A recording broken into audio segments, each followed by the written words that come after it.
How can you start reading Hindu epics without being overwhelmed? Imagine stepping into a vast library filled with stories that have shaped millions of lives for thousands of years. Hindu epics like the Ramayana and Mahabharata are like that, huge, rich, and full of meaning.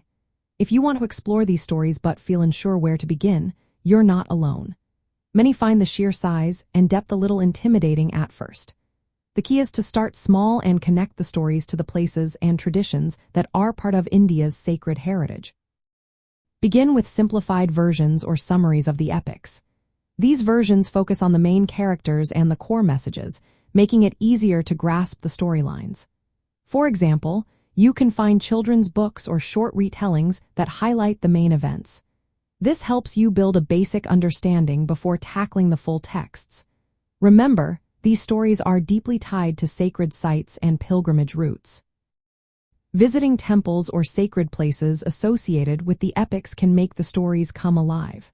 For instance, the Ramayana is connected to the city of Ayodhya, and the Mahabharata has ties to Kurukshetra.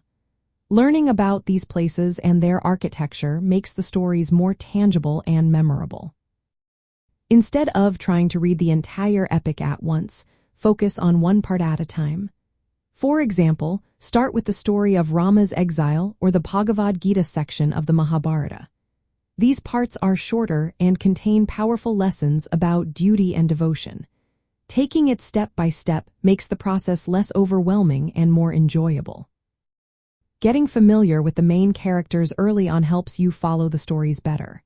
Know who Rama, Sita, Hanuman, Krishna, and Arjuna are, and what they symbolize. Their stories teach about righteousness, love, loyalty, and cosmic order.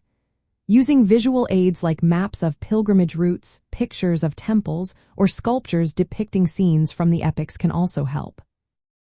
These visuals connect the stories to real places and sacred architecture, making the stories easier to picture and understand. Lastly, consider reading with a guide or commentary. Many books explain cultural and historical details that are woven into the stories. These explanations clarify references to rituals, sacred sites, and philosophical ideas, making the stories more accessible. In short, start with simple summaries, connect the stories to sacred sites, focus on small sections, learn about the key figures, use visual aids, and seek out helpful commentaries. This approach makes exploring Hindu epics manageable and rewarding, turning ancient stories into meaningful parts of your own journey through sacred history and heritage.